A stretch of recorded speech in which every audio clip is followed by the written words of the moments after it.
Booth is a graphic novel by C.C. Colbert and Tatinoc. It is a story about the infamous assassin of Abraham Lincoln named John Wilkes Booth. This story attempts to humanize John Wilkes Booth through the story of how he found love and through the story of his family and how his ideals developed and shaped his future, while also showing his progression toward his assassination of Abraham Lincoln. The first page I would like to show in this presentation is page 35.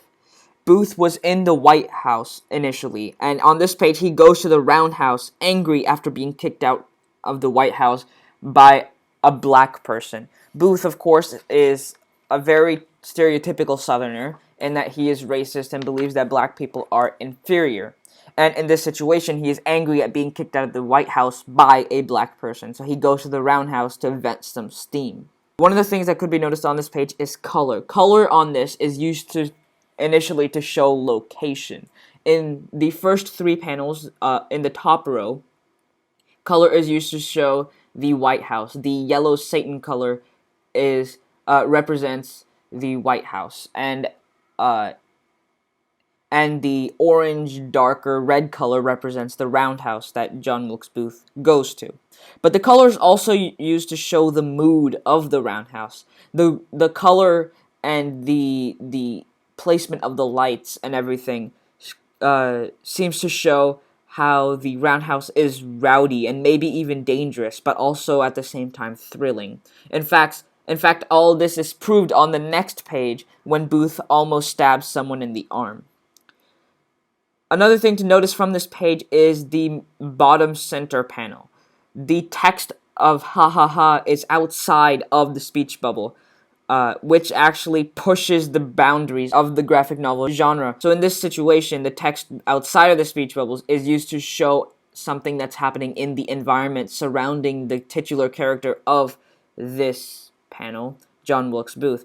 Around Booth, people are laughing, and the ha ha ha outside of the speech bubbles serves to show that this has become part of his environment.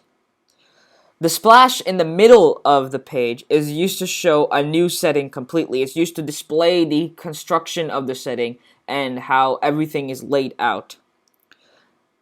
Something interesting about the composition of the splash is that Booth is near the center, but he is not directly in the center. He's slightly to the left. This shows that he's in the middle of everything. He's in the middle of everything that's going on without trying to be. And this also serves as a larger symbol for the American Civil War that is going on at the time, because Booth ends up being in the center of everything that happens in the end of the American Civil War without actually trying to be, and this splash is symbolic of that. The next page I would like to show is page 45. This has fewer of those devices of graphic novels that are being used, but at the same time it's fascinating because everything is so much more detailed on this page and in this scene overall than is in other scenes, and that is possibly because it's in the forest and the artist wants to try to make the forest come alive for the viewer. But at the same time, there are a few things happening. First of all, the context of this page is that it is a conversation between John Wilkes Booth and the woman that he has fallen in love with, Lucy Hale, who is the daughter of a senator of the North. And the problem is that Booth sympathizes with the South, and so because of this, Lucy Hale's father, Senator Hale, does not like John Wilkes Booth, and so he is trying to prevent them from getting together. But what is happening is that John Wilkes Booth and Lucy Hale are sneaking out to be with each other, and they decided to keep their love a secret. However, at the same time, somebody is spying on them. The first thing to point out on this page is the splash in the middle of the page. This contextualizes the scene. Like the previous splash, it shows the composition of the scene. It shows where the spy is hiding and where the two main characters of this panel are. Overall, it serves to build the scene so that the viewer knows where everything is happening. The color is also a big deal on this page. It's clearly dark, so it's clearly nighttime, and they're sneaking out in the middle of the night. But everything is, at the same time, is pink, indicating that this is an encounter of love, because pink is often associated with love. This page pushes boundaries not precisely because of its structure, but because of its content. The splash shows that something that should be very, very private actually happens to be something that is unnervingly and creepily public.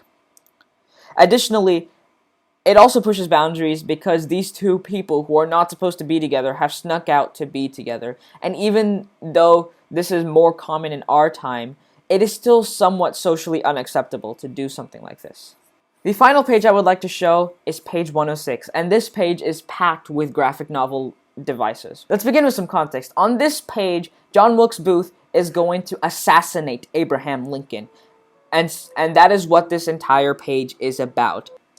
Let's start with the panels. The panels are evenly sized and equally spaced, and overall, everything about them is the same in terms of structure and construction.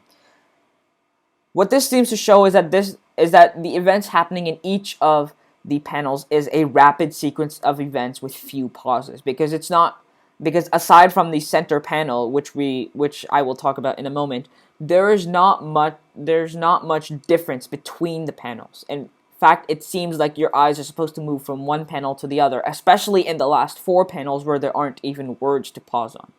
The color is also a big deal here. The first 4 panels, the differences in the colors between the first 2 and the second 2 panels indicates location. However, the difference, the change in color between the first 4 panels and the last 5 panels doesn't show a change in location, but it actually shows a rapid change in mood and situation from what seems to be a situation where everybody else is peacefully enjoying themselves to a situation where everybody is suddenly experiencing violence and blood. The center panel is also very important to look at. It draws a lot of attention.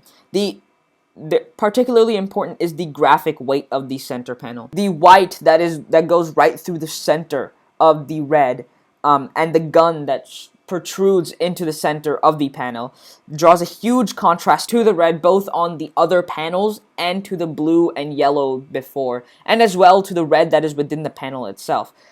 What this does is that it draws the eyes of the viewer directly to the center of the page, bringing eyes to the centerpiece of the assassination. Another huge part of this center panel is the text. The bang of the text, which is gigantic compared to the text used throughout most of the graphic novel, which drives home the point of Lincoln's assassination after the viewer's eyes are drawn to the center of the page. The panel right after this, the 6th panel, it doesn't actually show Abraham Lincoln being shot and killed. It doesn't show his dead body. Instead, what it shows is Abraham Lincoln's wife with a spray of blood on her face. And so instead of showing the dead body, it actually shows the fact that Lincoln has been shot and almost killed, while at the same time also showing the immediate reaction of other people.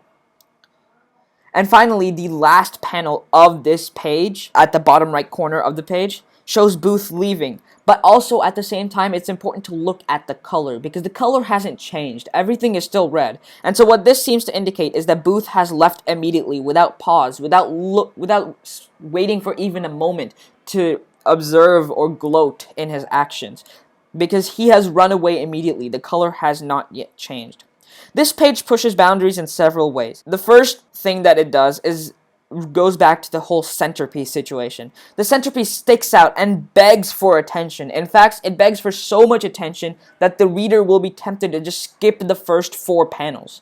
And so what this does is that it is a graphic novel that in some ways is asking its readers to just skip parts of it and go to the part that the reader wants to. However, at the same time, those first 4 panels are somewhat important to the plot, and future parts of the graphic novel can't be understood without those 4 panels.